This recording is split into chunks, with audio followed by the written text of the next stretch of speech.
What's up, you guys? I'm Sasha Green, and I'm back with another video. Today is Monday, Manna, and I want to record it today.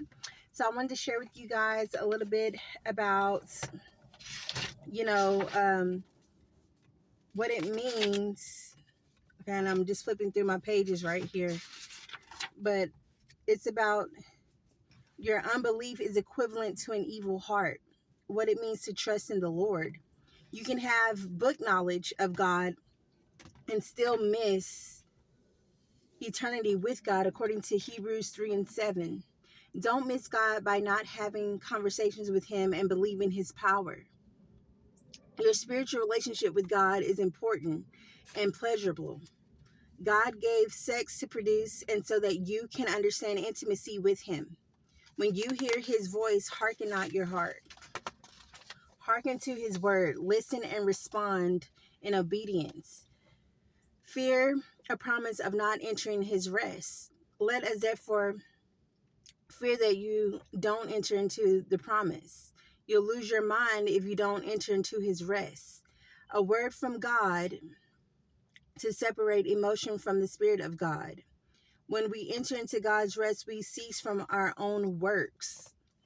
The word doesn't prosper if you don't mix it with faith. If you swing a ball long enough, it will hit something. If I step out on faith, God will show up. That is to say, talk to God. Start speaking in faith. Start walking in faith. Start acting in faith. Walk like you got something with your head held high.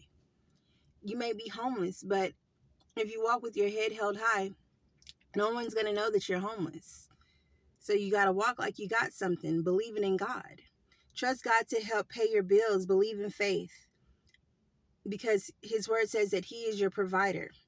Do your part, get up and go to work every morning. That's your part. And then He'll bless the works of your hands.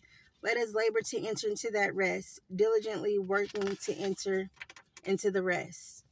The sleep of a laboring person is sweet, but a lazy person is a person who can sleep for no reason. Physical labor profitable, but spiritual exercise works some. For the word of God is quick. It's quick and powerful, sharper than any two-edged sword. Nothing is more quicker than the word. And the word is light. Light is so fast. The word is equally as fast as the light.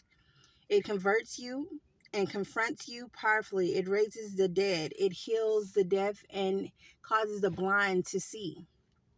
We need the word.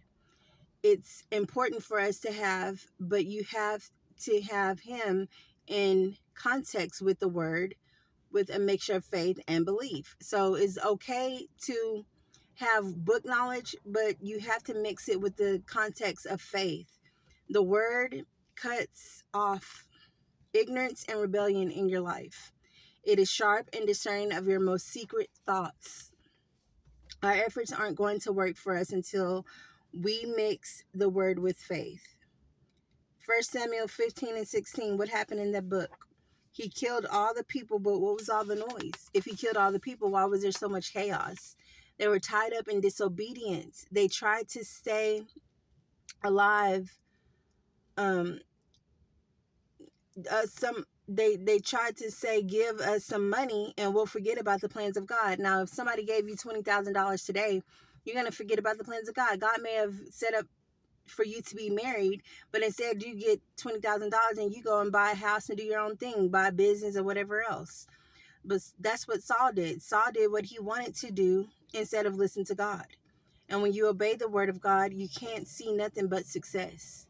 So whatever you sow, you reap. Sow a house, you reap a house. God can bless you with houses and lands if you're obedient to Him. Okay, well, that's all I have for you today, you guys. We were talking about, how book knowledge doesn't get you into the eternity, but you have to believe in God, because Moses and the Israelites wandered around in the desert for 40 years watching God bless them, but they didn't believe, they didn't have faith. So what winded up happening is they missed God. And you don't want to miss God by just having a bunch of book knowledge, but not ever having a relationship with God. You got to talk to God. and let him respond. You have your opinions about things, and God's going to have his facts about things. You're going to have your ideas about things, and God's going to have his ideas about things. But the thing is, you have to have a relationship where you're communicating back and forth with God, and not just quoting scriptures every day and listening to scriptures every day, but actually sitting down and talking to God and listening to him and being obedient and believing in everything that he is showing you and telling you and proving you. All right, well, that's all I have for you today. Until next time, stay blessed and stay beautiful. Bye, guys.